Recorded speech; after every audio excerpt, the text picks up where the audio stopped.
Hi, my name is Jeff Remington. I'm a STEM teacher in the last full year of my career before I retire at Palmyra Middle School in Palmyra, Pennsylvania. We live right next to Hershey, so everyone knows Hershey, but they may not know Palmyra. Palmyra is a suburban community, and we have, I teach at a building that has about 900 students, grades 6th, 7th, and 8th.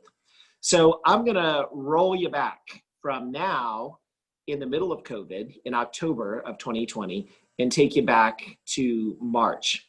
So first, I want to tell you about how my career started. So when I started my career back in the 80s, I used an Apple IIe, and that machine at the time was the pinnacle of technology.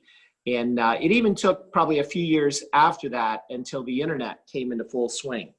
I find myself now at the end of my career in the middle of a pandemic, totally full on with technology on a scale I never would have imagined when I was playing around with the Apple IIe. So I am teaching in a hybrid environment.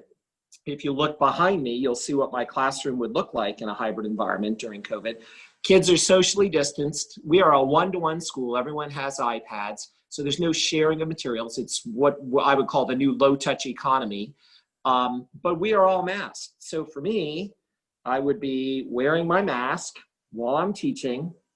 I would be wearing my face shield as an added layer of protection for my students and myself. I teach with a mask. I teach with a visor. I have a headset on here that is Bluetooth wireless to my iPad. So I'm hearing my students at home, and the mic that I have with me will travel with me. So wherever I'm at in the room, I can help my students who are here. So just to clarify what hybrid learning is, hybrid learning means we cannot socially distance. There's not enough room in here to socially distance all the students I'd be in charge of. So half of the alphabet, A to K, is at home on a given day, and they are getting a live stream of everything we're doing in class with the lower half of the alphabet. And then we flip every other day. So it's continuous learning, it's synchronous, everybody's getting it, but I see half the physical kids on any one single day. So here we are in October, and this is what we're doing. And I am so blessed and so grateful that we are doing this. Our administration, our district, our community has been awesome in doing this. I'm going to roll back the clock to September. In September, we were all nervous because it was the first time that we tried this kind of learning. No one's ever done this before, just like no one ever did distance learning in the spring. And remarkably, it has worked so smoothly, and people have been forgiving of little hiccups along the way, but for the most part, it has been fantastic. So then I'm going to roll back the clock to August. And what was going on in August? Well, in August was when I totally realized that I was coming back to school, and coming back to school in person in the middle of COVID in a county that has a high COVID rate. So I definitely had anxiety. I mean, I care for people in my own family who are compromised, and I was scared for bringing that home. For me and my age and my in some of the categories that I'm in, I was scared. I happened to write an article at the time then in August that got picked up by a couple of organizations. I think it got picked up by District Administrator. It's called Teaching in a Pandemic, Preparing for the Final Leg of a Career as If It Were a Football Tryout. I'm not going to read the article to you, but the article really just says that for me, when I realized that I was coming back into this environment and being exposed to almost 1,000 people over the course of my time here, I thought there's a chance I could definitely get this virus. So I lost 30 pounds this summer and approached this as if I was approaching for an NFL combine, and just worked my tail off to be in the best physical shape I could be. And not only for my family, but for my students and for my community, who I feel like depend on us being there for them. It's an awkward time. And people realize, yes, we've got to balance the safety of being careful with the virus. We absolutely do. You know, with COVID, as many people are affected by the disease itself as the economy. So it's a balancing act. And I feel like our community has done a very good job at balancing the need to open up the economy, and education is part of that, and also to maintain safety through the schools. So I'm going to roll you back to July. In July, I realized then, because our district submitted our plan to the state, that we were going to do hybrid learning. No one's ever done hybrid learning before, and no one's taught STEM hybrid learning. So that's something I had to figure out in July. How am I going to teach STEM to hybrid learning?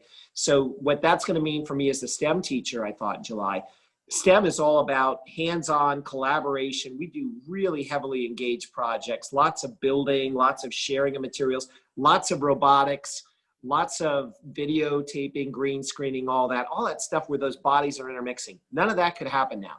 So I had to figure out, what's the essence of STEM? STEM is all about problem solving, solving complex problems with a growth mindset and a transdisciplinary approach. So I thought, what a better time. This is a teachable moment. And in this teachable moment, let's look at the United Nations 17 Goals for Sustainable Development, because COVID has unearthed the true impact of how bad these goals are, and how COVID is really making all of these goals, all the problems that exist behind these United Nations goals, so much more intense. So because of connections with the Global Teacher Prize, we've got a lot of teachers involved, and our students right now are connecting to find out what's the pandemic doing around the world with the lens of these 17 SDGs. And my students are trying to solve the problems of these SDGs, more so hypothetical than actually physically building things because of our COVID practices, but it's been an amazing trip. So I'm going back then to June, then to May, then to April, and then to March. And in those times, I'm just going to say, like remote learning, we were all learning. We were building the plane in flight, I think a lot of people say, and it was trying to get a good experience. And it was really, really hard to do. So I had to do challenges for my students to do at home, like how many pennies can you float on X number of materials? We did a lot of computer coding and those kind of things. But it was a real challenge. A bright spot for me during that time was from something that happened from a great mentor of mine. J. Kevin Scanlon, a tremendous mentor. Eventually that led me to meet so many other great mentors. One mentor I met was Dr. Rodrigue Mortel. Rodrigue Mortel was born poorest of the poor in Haiti. He ended up defying all odds and became a world-renowned surgeon living near us. And he opened up some schools in Haiti because he really believed that the way to solve problems is three things: education, education, education. So it ended up in the meantime that I was fortunate enough to win a teaching award that came with a substantial amount of money. And when I found out that his schools didn't really have any formal STEM rooms, science rooms, technology rooms, I said, boy, Dr. Mortel, I've got this money. Could we create some science and technology rooms? And we went down there and had a relationship with the schools in Haiti for almost 20 years. We built some science and STEM labs and some computer labs. And during the pandemic, my heart just sang, because the seeds we planted nearly 20 years ago, one of the graduates from the school that used our computer technology room created a company, a startup company in Haiti called DACLA. His name is Madsen Servius. Madsen Servius was one of our students who used our computer lab, who took advantage of that. And now in the pandemic, almost 15 years later, he has created a startup company called DACLA, where they've engineered an app for phones that are helping the Haitian people navigate the COVID crisis. It is just amazing that seeds we planted so long ago are bearing fruit now in Haiti through Madsen. Beautiful. But COVID's been kind of a rough ride for all of us. I've learned 5 things from this COVID journey in education.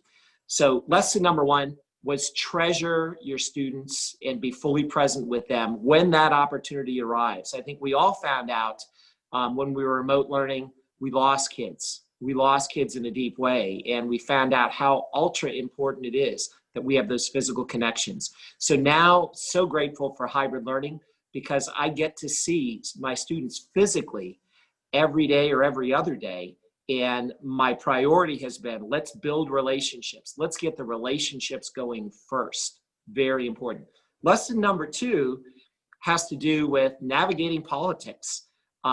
For 35 years in education, I never would have thought education would be very political, but all 35 years I've realized it's very political.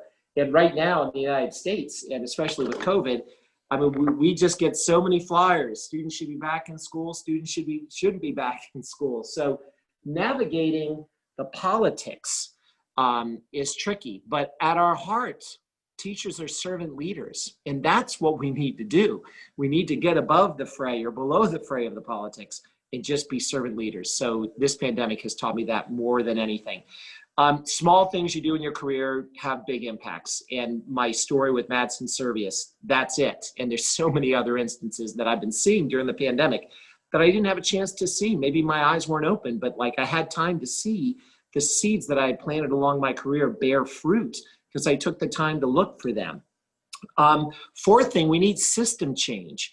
What I noticed about our online learning, pretty much across the state, most schools, when we did that remote learning to start with, grading was optional just because nobody knew how to handle that. And even state testing was waived. So what I noticed there was kids dropped off again, and even parents kind of dropped off a bit because there was no extrinsic motivation for kids to want to learn. So that really said to me moving forward, we got to flip that. We have to have the love of learning be the priority and not the grade be the priority. And I feel like so many other education leaders have always known that. I mean, I felt like I've known that, but this pandemic really made that crystal clear to me. We've got to work on intrinsic motivation more than extrinsic motivation. Finally, the last thing I think is leverage the moment. If you look behind me, this was an elevator, the crazy button one was an elevator I saw in Philadelphia. And the buttons that look like they're going straight from 1 to 12, that's like most elevators. I think our education system around the world has pretty much been like that very simple elevator button from 1 to 12. There's one single path, not much diversity, not much equity. Like this is just the path you're chosen. I feel like where we are now, and thankfully where we are heading, is that crazy panel. That crazy elevator panel looks insane, but that is individualized education at its best, like getting kids ready for where they need to be. And all of us educators have a boatload of tools ready to go to launch them there. For me personally, in the state of Pennsylvania, this summer has also been interesting because for over 20 years, we have had the same state science and technology standards. I'm going to call them STEM standards, and the same assessments since 2002. And I've been a strong advocate to try and get that changed. This summer, I was thankful to be on some committees where we wrote brand new science and STEM standards at the perfect time. They are at the perfect time in this COVID storm because these standards are going to be great for economic development and for preparing the types of learners and workers we need for this new low-touch economy in the 4th industrial revolution. So what I would say about what's it like teaching in a pandemic, wow, it is a roller coaster. There's lots of ups and downs. There's good things and there's bad things. But to me, it just screams of opportunity and growth mindset. And if we can put our growth mindset to opportunities, there is no limit to where we can go with education. And I am so excited for the future of where we're at on the other side of COVID.